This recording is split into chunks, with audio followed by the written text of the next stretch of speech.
Nos da mucho gusto recibir en el programa de Contralínea al doctor Fernando Buenabad Domínguez. Él es director del Instituto de Cultura y Comunicación y del Centro Sean McBride de la Universidad Nacional, de la Universidad Nacional Lanús, rector internacional ad honorem de la Universidad Internacional de las Comunicaciones de Venezuela. Además es miembro de la Red de Defensa de la Humanidad, de la Internacional Progresista, de la Asociación Mundial de Estudios Semióticos y del Movimiento Internacional de Documentalistas. También se desempeña como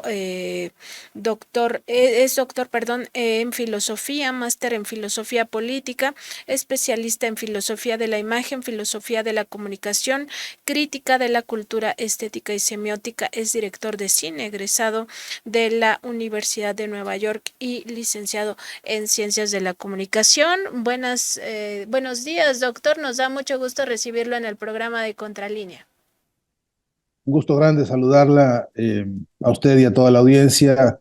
Agradecido por su confianza y por su convocatoria.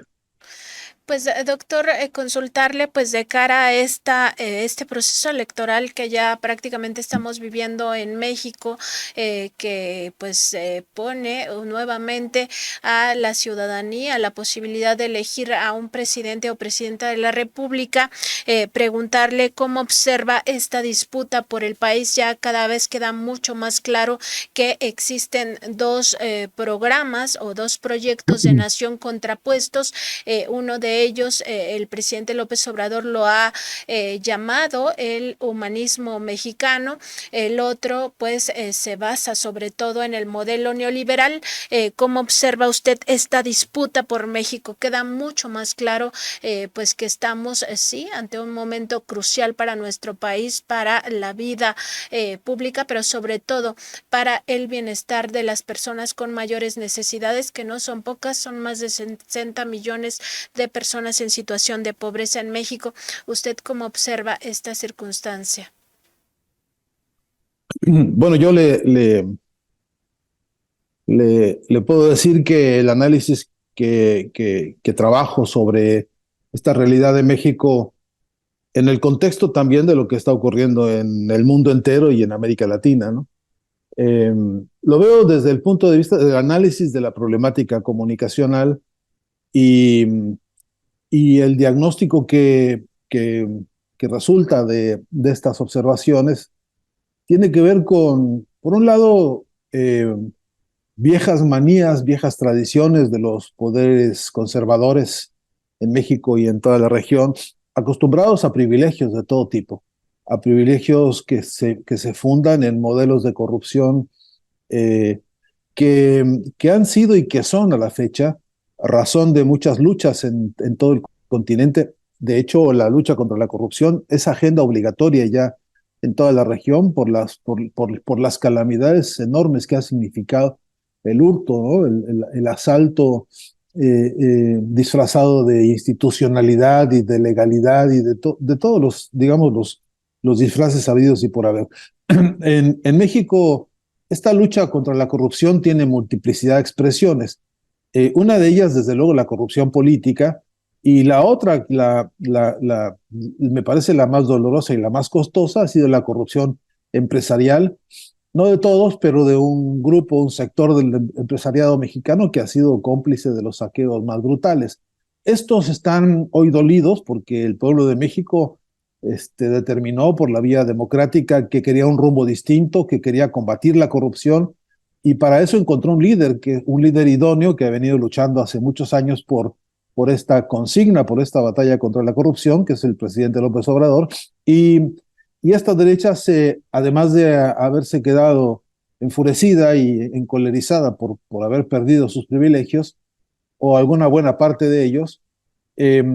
ahora se da cuenta en su impotencia que tiene perdidas las elecciones próximas. Se da cuenta esta derecha que tiene una crisis profunda, una crisis intelectual muy profunda. No tienen propuestas de Estado, no tienen visión de recomposición de los tejidos sociales, no tienen una propuesta democratizadora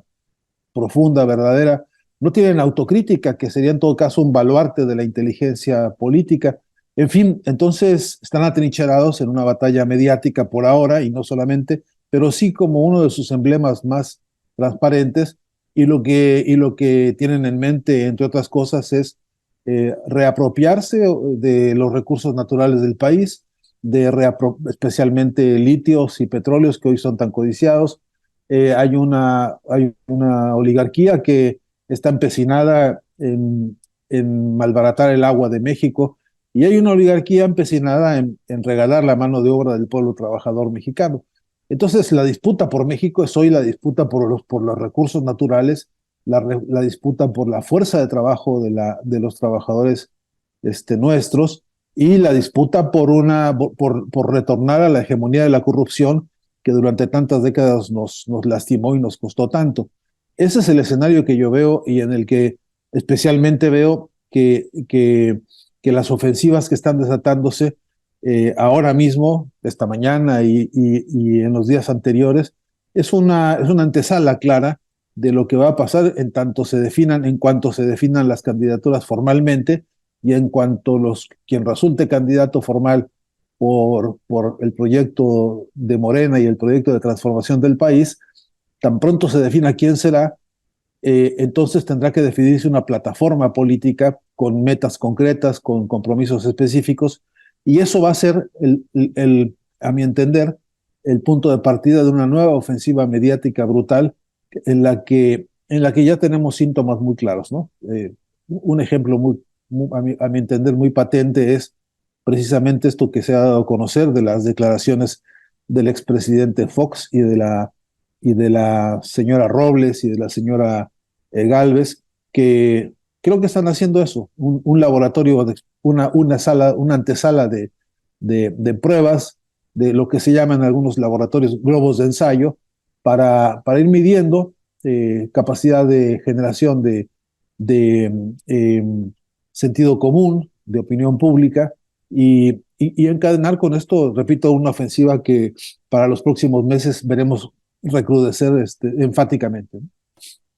Doctor Fernando, pues también preguntarle, porque cuando hablamos de corrupción quizá no alcanzamos a entender la gravedad de lo que estamos diciendo, y hay que reconocer que la corrupción, pues en términos reales, es violatoria de los derechos humanos y que puede costar hasta la vida de las personas. Yo creo que ejemplos muy claros en México pues tienen que ver, por ejemplo, cuando ocurrió el sismo de 2017, la corrupción permitió que hubiera construcción pues que no tenían las especificaciones necesarias, y estas se vinieron abajo por lo mismo, o en zonas donde no se debía de echar tantos pisos. Pero como esos ejemplos hay muchísimos donde se genera claramente, o se puede observar claramente, que son violaciones graves a los derechos humanos, este saqueo sistemático de los bienes de la nación. Preguntarle justamente sobre la situación que enfrentábamos en los gobiernos pasados, con un Estado totalmente capturado por estos grupos oligárquicos y políticos que solo veían por su bienestar. Lo vimos en el caso del Fobaproa, lo vimos prácticamente en todas las crisis que habíamos cruzado, y cómo hemos avanzado en ese sentido, de que por lo menos ya no se fomenta la corrupción desde la presidencia de la República. Mire, si hemos de ir al corazón del problema, hay que decirlo con toda claridad, porque el capitalismo es un sistema económico corrupto por definición, un sistema que se basa en inventar eh, todo tipo de canalladas para robarle a los trabajadores el producto de su trabajo, lo que conocemos por el plusproducto, un sistema que se las ingenia para que las horas de trabajo rindan al trabajador apenas una muy mínima expresión de las riquezas que el propio trabajador genera. Es un sistema que ya desde ahí está demostrando su definición esencial de sistema corrupto. Eh, un sistema que no ha garantizado a lo largo de su historia una situación de igualdad entre quienes producen la riqueza realmente, los trabajadores, y, y entre los medios, los modos y las relaciones de producción, un sistema que, todo lo contrario, lo que ha hecho es inventar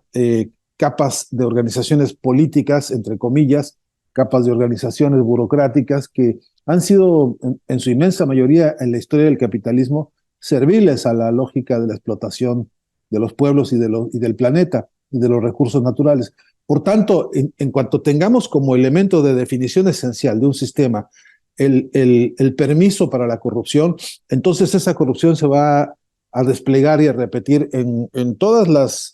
gamas que uno se puede imaginar. Es tan corrupto la explotación, el capitalismo por definición decía, como es corrupto aquel que un día se enarbola la bandera de representante o de dirigente político y sale a una plaza pública y promete cosas y después no las cumple. Eso también es un acto de corrupción. Es un acto de corrupción abusar por ejemplo, de los tantos miles y miles de presos en las cárceles que están ahí bajo un proceso que se eterniza y que no se agiliza porque es un comercio de algunos abogados más bien gángsters y algunos jueces que lo son también bastante corruptos, y entonces el propio sistema judicial parece un nicho de corrupción que solamente podemos encontrar algunos ejemplos, algunas salvedades, que las hay, pero realmente lo que uno puede ver y pensar del poder judicial, del poder ejecutivo y del poder legislativo, en su inmensa mayoría es que han recogido una tradición de corrupción que es faltar a los compromisos históricos y constitucionales, además, con los pueblos. Eh, eh, decía el propio presidente López Obrador, la corrupción es como las escaleras, ¿no? Tiene que barrerse de arriba hacia abajo. Y yo creo que es absolutamente correcto el asunto. La gracia está en encontrar la escoba indicada para hacer esa limpieza. Y México tiene una tarea política de fondo muy importante, pero también una tarea cultural rigurosa y exigente para poder confrontar estos fenómenos de corrupción en todos los ámbitos. Mire usted, es tan corrupto robarle al trabajador el producto de su trabajo, como corrupto es en un aula ir a traficarle a los estudiantes una bibliografía que esconde otras, una bibliografía tendenciosa o un modelo de enseñanza que es más bien doctrinario que científico. Es tan corrupto, qué sé yo, en los laboratorios científicos, encontrar personas que han sido formadas y que han sido educadas por las universidades públicas para que obtengan los grados más altos para el desempeño de los laboratorios más complejos, y que estas personas abandonen su conciencia de clase, su conciencia científica, su conciencia de profesionales, y entreguen sus conocimientos de manera servil a las empresas transnacionales que viven de las enfermedades de los pueblos, que viven de las calamidades que los pueblos padecen. En fin, es tan amplio el abanico de ejemplos y de expresiones de la corrupción que realmente se necesita un movimiento profundo, un movimiento cultural, un movimiento científico para, por supuesto, definir correctamente la corrupción en el tiempo actual, definirla también en tiempo real y ser capaces de detectarla con antelación, detectarla con objetividad y detectarla para las sanciones sociales de justicia social que hacen falta.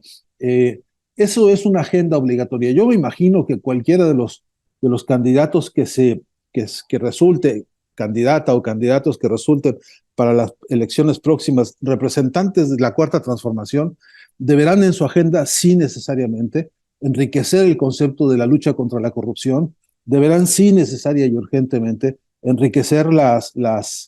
palestras para que la corrupción no sea un enunciado más como de vociferaciones de predicadores, y la lucha contra la corrupción sea realmente participativa, que resulte ser el clamor de un pueblo que toma la palestra y que dice y que denuncia ahí donde lo ve, ahí donde lo siente, ahí donde lo sufre, todo episodio de corrupción. Soy de la idea de que esto es una agenda obligatoria para los próximos meses, si además de querer conservar el proyecto de la transformación, se quiere ratificar y se quiere profundizar. Eh, Ninguna otra fuerza política hará esto, ninguna otra fuerza política tiene ni interés ni fuerza moral siquiera para proponer semejante movimiento contra la corrupción. Y creo que ya más allá de enunciarla o denunciarla, lo que hay que hacer es sancionarla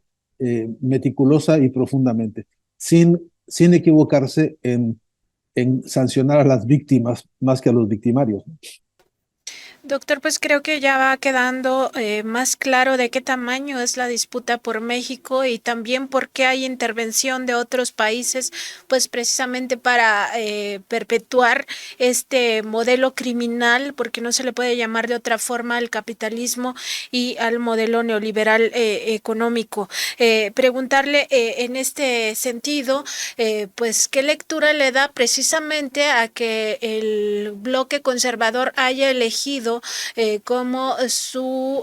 principal redactor del proyecto de nación a un representante precisamente del neoliberalismo como es José Ángel Gurría. Es decir, ellos pues justamente nos hablaba al inicio de esta charla de la crisis que están enfrentando al darse cuenta que ni siquiera tienen pues muy definido su proyecto de nación. Ahora le han encargado a José Ángel Gurría pues que sea el que lo redacte y pues ya nos imaginaremos el tamaño de la barbaridad que ellos quisieran imponernos de nueva cuenta, pero ¿usted cómo lo observa? Pues ya podríamos escribir el horóscopo de semejante documento, ¿no? Ya podríamos nosotros ahora mismo adivinar cuáles serán las líneas duras y al, al calor de la propia crisis de ellos, que son capaces de escribir. Y yo le puedo adelantar cosas que no me sorprendería que aparecieran. Por ejemplo, estoy seguro que en ese documento aparecerá algún tipo de triquiñuela sintáctica para reponer la idea de resucitar al neoliberalismo como de lugar. En alguna de esas triquiñuelas aparecerá seguramente la idea de un Estado que se descomprima, un Estado que se reduzca, un Estado que se achica. Seguramente en ellos está, en su cabeza está la idea de retomar los rumbos del salinismo, de Salinas de Gortari, de Zedillo y de todos estos entreguistas del país pues que tienen como proclividad sistemática, como son sus jefes, como son sus patrones, pues tienen como proclividad el mandato de privatizarlo todo, de entregar las riquezas naturales del país y desarmar la fuerza política del Estado que tiene que intervenir para resolver los problemas de los pueblos. Yo le puedo adelantar, sin ser pitonizo, pero que me queda muy claro que una de las estrategias que ellos están pensando es fortalecer a la mafia del Poder Judicial para desde ahí tener el control sobre las decisiones económicas y políticas del país. No me sorprendería de ninguna manera que ellos estuvieran ya dibujando un esquema incluso procedimental para frenar los avances de lo que la cuarta transformación ha logrado. Estoy seguro de que están pensando en ampliar los años de trabajo, en retirar, como ya lo dijo Fox, en sus declaraciones estas tan obscenas que hace, y ahí dice, bueno, hay que dejar de entregar la, eh, las ayudas sociales, y hay que reservarse para ellos todos los privilegios habidos y por haber. Y para eso tienen leguleyos y tienen además mafias de abogados gángsters y de jueces gángsters que sirven a la composición, repito, de esta estructura mafiosa disfrazada de leyes y disfrazada de jurisprudencia. Eh, yo creo que no estaría muy errado si esto que acabo de decir lo pudiésemos cotejar una vez que estas personas presenten sus documentos, porque el plan de ellos en realidad no es más que la obediencia a los proyectos transnacionales que les dictan desde el imperio. Esa es cruda y dura la realidad. Y a mí, más que espantarme lo que a ellos se les pueda ocurrir, especialmente de personajes como Gurría, ¿no? Del que, bueno, conociendo un poco su pelaje, su estirpe y su currículum y su trayectoria, uno no puede tener otro pronóstico que el pronóstico del horror, ¿no? Pero por cierto que la pregunta dura no es por lo que ellos van a hacer, sino más bien qué es lo que estamos haciendo nosotros desde otro ámbito, desde otra perspectiva, desde otro frente. Sí, la pregunta dura, a mi entender, es cómo estamos preparándonos en términos reales para que estas agendas se discutan, para que estas agendas nos permitan construir lo que en términos teóricos se llama el punto de no retorno, la urgencia de fijar una posición en la que lo ganado, lo conquistado, aún con sus imperfecciones y con sus contradicciones, no se retorne, no tenga reflujo, no tenga regreso, es decir, no tenga frenos, y en todo caso lo que tenga sea alicientes, incluso de autocrítica. Repito, la autocrítica es una herramienta científica del trabajo político cotidiano que es de extrema utilidad para poder corregir y avanzar y reorganizar allá donde no se hubiera podido hacer lo que se pensó y lo que se quiso. Creo que México está en una circunstancia en la que necesitamos transparentar nuestra capacidad de autocrítica, necesitamos sincerar a fondo y de corazón aquellas cosas en las que sabemos que estamos pudiendo con muchos problemas, pero aquellas en las que sabemos que no estamos pudiendo como se quisiera. Y hay desafíos enormes. Uno de ellos, un desafío extraordinariamente grande, es hacerle justicia a la clase trabajadora y dignificar los salarios en todos los campos de la producción en México. El atraso salarial de México es no solamente vergonzoso, si uno mira lo que han ganado los que han saqueado al país, comparado con los ingresos de un pueblo que es el que produce y genera la riqueza, realmente las asimetrías son enormes. Tenemos rezagos en materia de educación que son muy sensibles y que comienzan por la propia problemática salarial y laboral de los maestros, de los educadores en todos los niveles. Tenemos rezagos en el campo por ejemplo, de la alimentación del pueblo de México, y es inexplicable con un país que tiene tanta riqueza agrícola y ganadera, con mares, etcétera, que tenga hoy todavía hermanos, hermanos en las ciudades y en los pueblos y en todos los rincones del país, padeciendo, salteando las comidas porque no alcanza para todos los días, padeciendo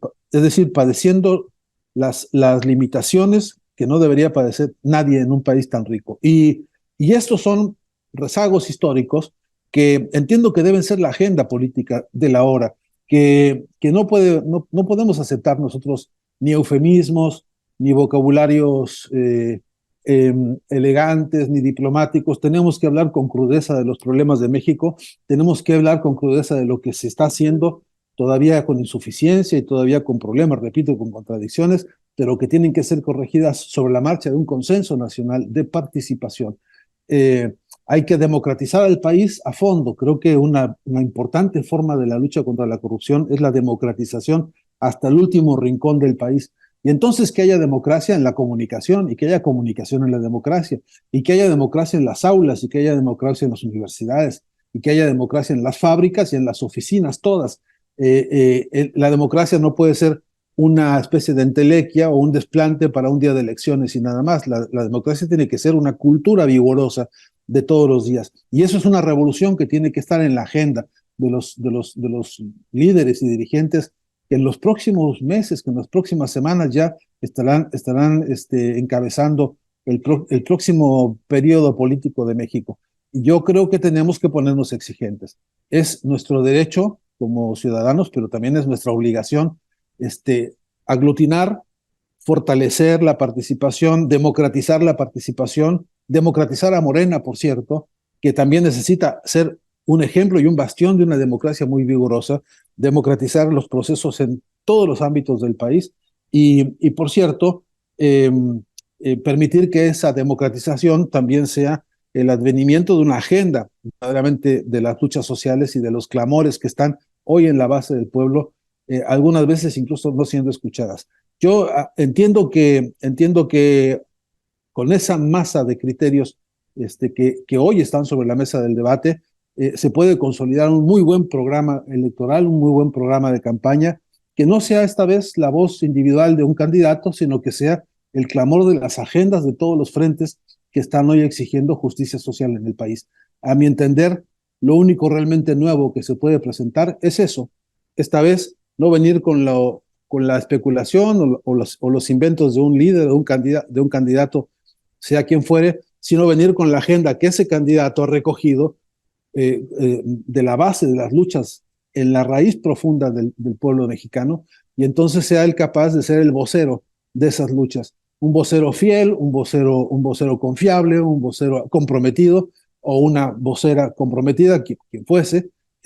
pero con la consigna de que vengo a presentar esta agenda política que no es la de las cúpulas, que no es la de las mafias, que no es la de los burócratas, una agenda que es de un pueblo que está hoy exigiendo,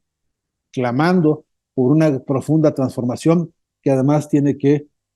profundizarse y ensancharse en todo el país. Y a esto el llamado político que a mí se me ocurre es el de consolidar una estrategia comunicacional realmente efectiva en la que la voz la tengan los movimientos y las luchas sociales para poder construir con esas voces el coro del clamor de lucha que México tiene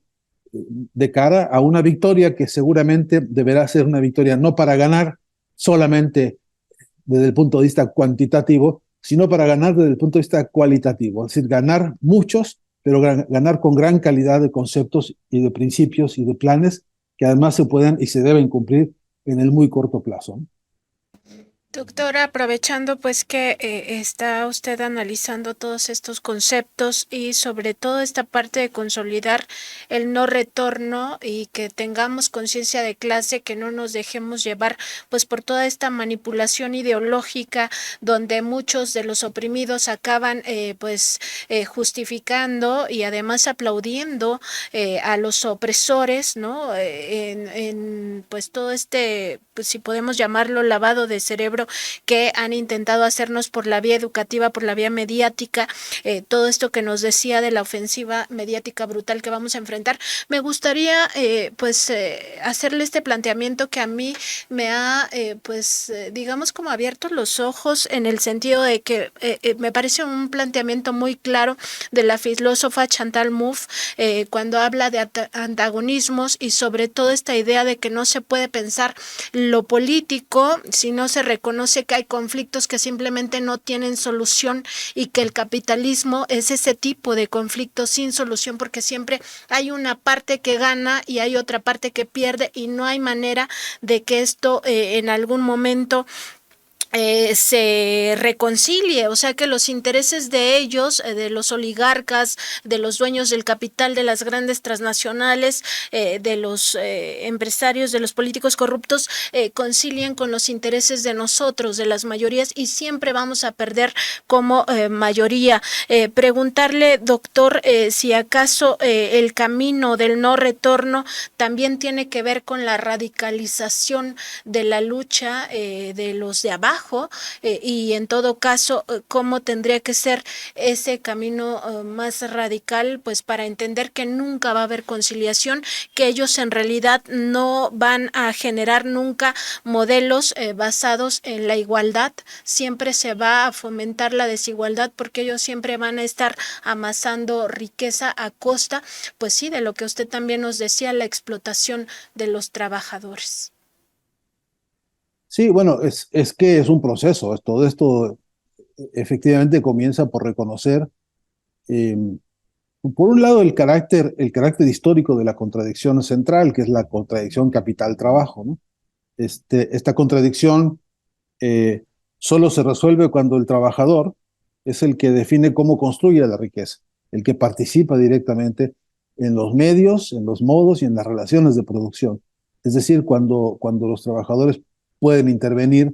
en todos los actos del proceso de la producción, definiéndola incluso cuál es la producción que se necesita realmente para un periodo histórico, con qué características, con qué prioridades, porque bajo el capitalismo vemos ejercicios de inversión productiva realmente descomunales en cosas que realmente no son urgentes, que no son indispensables. Hasta en eso debe participar. Y por eso es que es importante que en la contradicción se defina de qué manera se transforma el concepto de participación en cada una de las etapas de la producción. Es verdad también que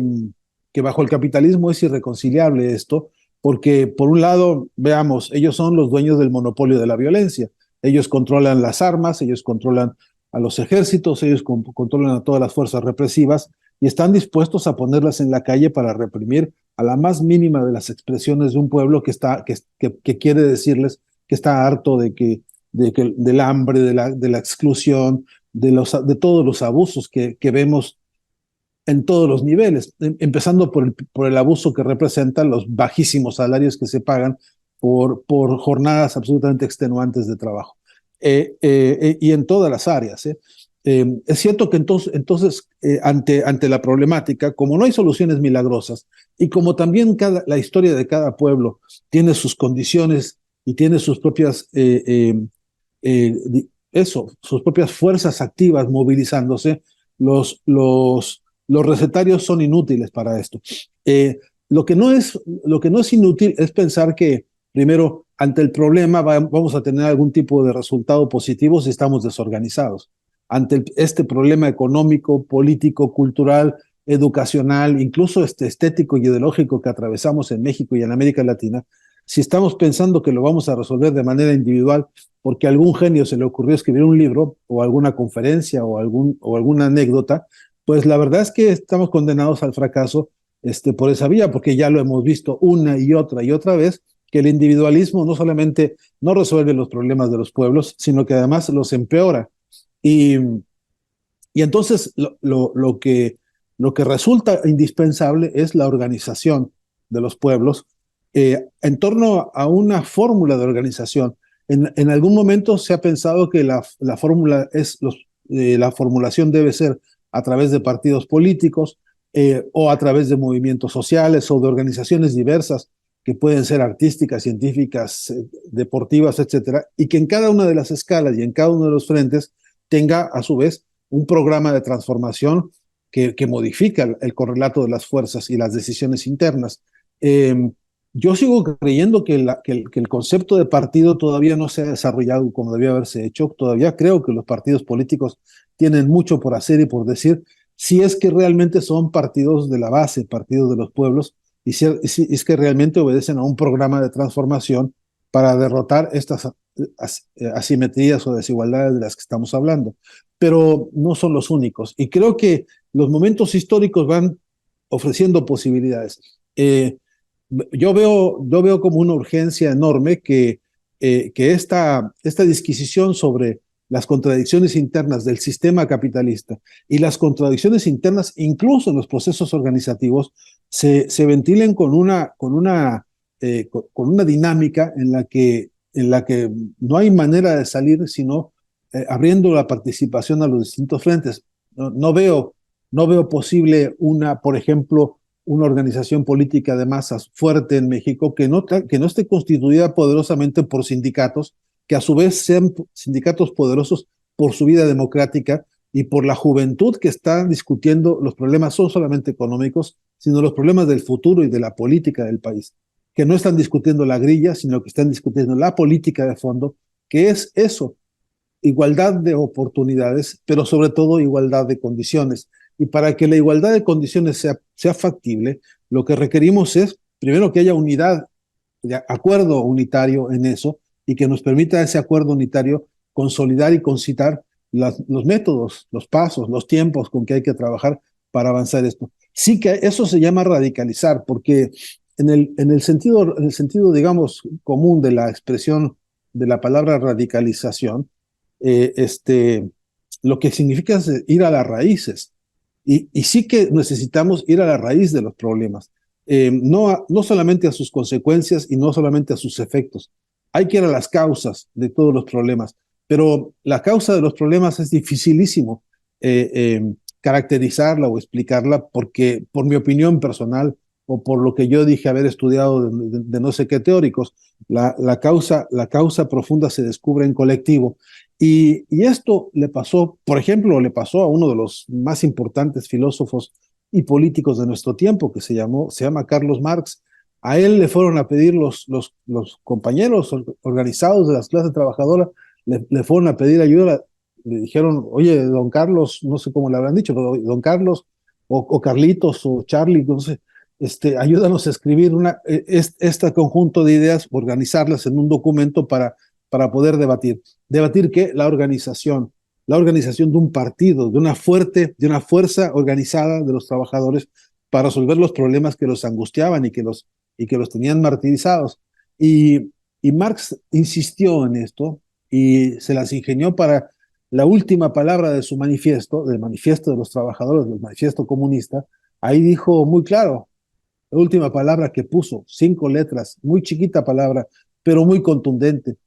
a la pregunta, ¿cómo vamos a salir de este desastre, de este berenjenal que es el capitalismo? La respuesta fue, unidos, unidos. Si no es con la unidad, no hay chance de salir. Y esta construcción de la unidad es algo que no hemos cumplido todavía. Es una de nuestras grandes deudas en la batalla de las ideas, en la batalla política, en todos los frentes. Nos está haciendo mucha falta la unidad. Nos está haciendo falta restringir los egos, restringir los individualismos,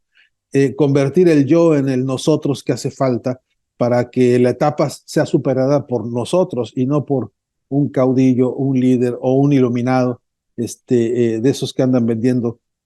Fox y toda su pandilla, ¿no? Lo que estamos necesitando es que la organización, además, florezca como producto de la interacción humana con base en un plan, en un programa. Y ese programa debe ser un programa, como bien se ha dicho, humanista y revolucionario, un programa en el que volvamos los ojos sobre la especie humana, que volvamos los ojos sobre el planeta para defenderlo y cuidarlo. Ahora que están pasando desgracias en los ecosistemas por razones múltiples, fundamentalmente por culpa del capitalismo, y que seamos capaces, repito, con un programa humanista que vuelva a reponernos como objetivo fundamental, luchar por la humanidad. Ahí creo que está el camino. Y esto no es una utopía, es una perspectiva política y es un compromiso que tiene metodología, que tiene bases científicas y que además tiene posibilidades objetivas y concretas, porque basta con ver lo que otros pueblos han hecho a lo largo de sus historias para aprender de esos grandes, importantes logros y saber por dónde caminar. México tenemos, por ejemplo, una experiencia maravillosa que produjo la Asamblea Popular de los Pueblos de Oaxaca, donde justamente una asamblea de asambleas logró establecer un concepto de organización social para resolver en muy poco tiempo los problemas que parecen irresolubles, entre otros la seguridad, la educación, la distribución de alimentos, en fin. Ese es el camino, la organización participativa, democrática y comunitaria, que yo creo que nos debería a nosotros exigir que estos temas sean parte de la agenda de las campañas políticas de la transformación en los próximos meses. Pues un camino realmente largo y de mucho trabajo para todos y además, pues sí, irnos despojando de esta idea del individualismo y más bien pensar ya todo en colectivo. Doctor, pues le agradecemos mucho su generosidad por estos minutos, estas reflexiones. Sabemos que tiene una agenda muy cargada, pero estaremos molestándole para próximas entrevistas. Por supuesto, con muchísima claridad lo que nos dice acerca del sistema como un sistema corrupto por definición. Yo creo que nos deja claro en qué términos está la disputa por nuestro país y pues no me queda más que volverle a agradecer, doctor, por haber participado en el programa de Contralínea y extenderle esta invitación. Que pase muy buena tarde, doctor. El agradecido soy yo, les mando un gran abrazo siempre y no se van a librar de mí tan fácilmente, así que cuente conmigo.